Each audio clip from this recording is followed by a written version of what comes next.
Ready?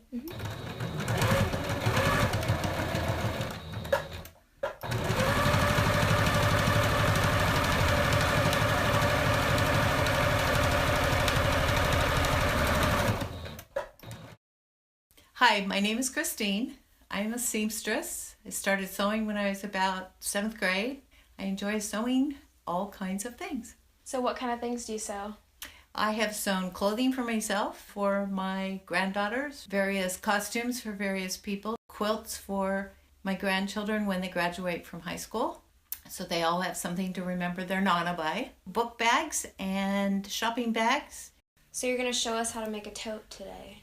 Yeah, sure. So your totes are called Tine's totes. Correct. What are all the materials needed to make one Tine's tote? 2 yards of heavy weight fabric. The stiffer the fabric, the more sturdy the bag. 4 yards of webbing. If you want ribbon or trim or some embellishment on the webbing, you would need another 4 yards of that. Thread, the seam lace, and the board. How do you go about picking a fabric and picking the ribbon that goes with the fabric?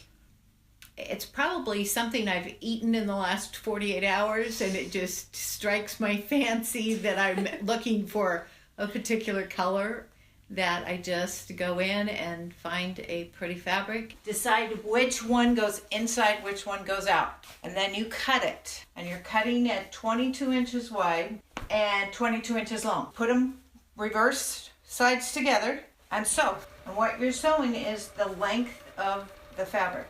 Have you ever caught your finger in the sewing machine? When I was 9, it went all the way through my middle finger on my right hand. Not a pretty sight. No.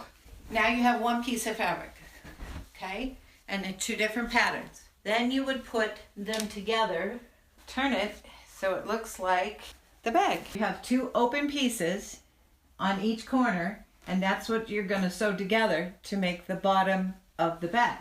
Turn it right side out and lay it as flat as you can with the seam either dead center or on the edge. And what you want to do is cut 4 up, 4 over, 4 up, 4 over, because you're going to stitch this together and leave these open, and that's what's going to make the bottom, because you're going to have an open seam that you then stitch in the other direction. Now I need to make the straps. So I cut them 30 inches each. I need 2. And then if I want to put trim on it, and I'm going to sew that on about 2 inches down so that you have some sort of strength to the handle that goes onto it.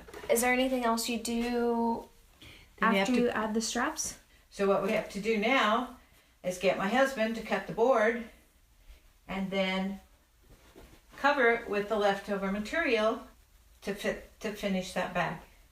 Why do you put the board in the bottom? For stability. So how many pounds would you say that each bag could carry if you used it as a grocery bag? 20 to 25 pounds. And do you put a label in all of them? No. When my granddaughters wanted a tote, it was handmade by Nana label. You took home economics in high school, I'm assuming? Well, it was a required subject in 7th grade for us. Yeah. You either took woodshop or you took home economics, and I just enjoyed it and took it through 7th, 8th, and 9th grade. Yeah. Do you think that sewing is going to be obsolete in future years? Yes, absolutely. Does that make you sad? Yes. Well, I feel sorry for the quilting ladies that have quilted all their lives, and they're trying to pass it on to their daughters and their granddaughters, and it's really sad. I mean, I have enough fabric to make it last.